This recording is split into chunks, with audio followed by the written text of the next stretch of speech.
ఆత్మ సంబంధమైన దైవజనులు వద్దా? ప్రతిష్ఠించబడి దేవుని కొరకు నలగొట్టబడి దైవజనులు వద్దా?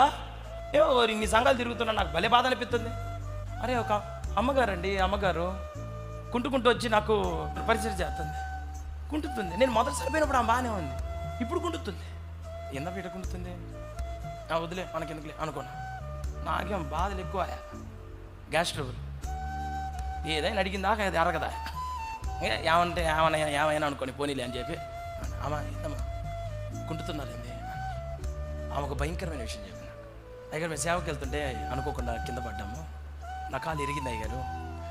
మనమేమో మీటింగ్ పెట్టుకున్నాం కదా మిమ్మల్ని పిలిచి, నేను ఇప్పుడు ఆపరేషన్ చేపించుకుంటే మీటింగ్కి డబ్బులు ఉండవని చెప్పి ఆపరేషన్ మానుకున్నాను అయ్యగారు.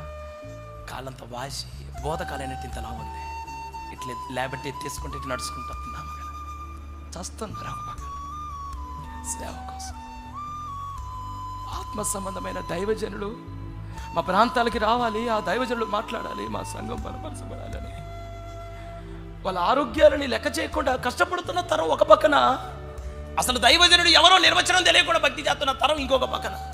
ఆ రోజున యేసయ్యే నిలబడితే యేసును కోరుకోనే ఈ లోకంలో ఉన్న ప్రజలు ఈ కాలంలో కూడా ప్రతిష్ఠించబడిన దైవజనులు ఎవరో, భారము కలిగిన దైవజనులు ఎవరో, బాధ్యతాయుక్తంగా పనిచేస్తున్న వాళ్ళు ఎవరో అర్థం కావట్లేదు. నామకార్థంగా ఉన్న సంఘాలలో ఆ పాస్టర్ గారు పట్టించుకునే పని లేకుండా భోజనాలకు ఒకటి స్పాన్సర్ అంట, పట్టాలకు ఒకటి స్పాన్సర్ అంట, మైకులకు ఒకటి స్పాన్సర్, లైట్కి ఒక స్పాన్సర్, ఆరుకో స్పాన్సర్, ఈడుకో స్పాన్సర్. ఆత్మ సంబంధంగా పిలువబడుతున్న దైవజనుడి దగ్గరికి పోతేనేమో ఆయన కిడ్నీలే ఆయనకి స్పాన్సర్. ఆయనకున్న కిడ్నీని ఇడ్లీలాగా అమ్ముకోవాలి. ఇప్పుడు ఒక్కడు సహకరించడు. అయ్యగారులు చచ్చిపోతుంటే, అయ్యగారు నలగొట్టబడుతుంటే, అయ్యగారు భారంతో నింపబడుతుంటే మీ సేవకులతో కలిసి శ్రమ పడగలిగినటువంటి పిల్లలుగా మీరు ఎదుగుదురు కాక ఆయన నామంలో.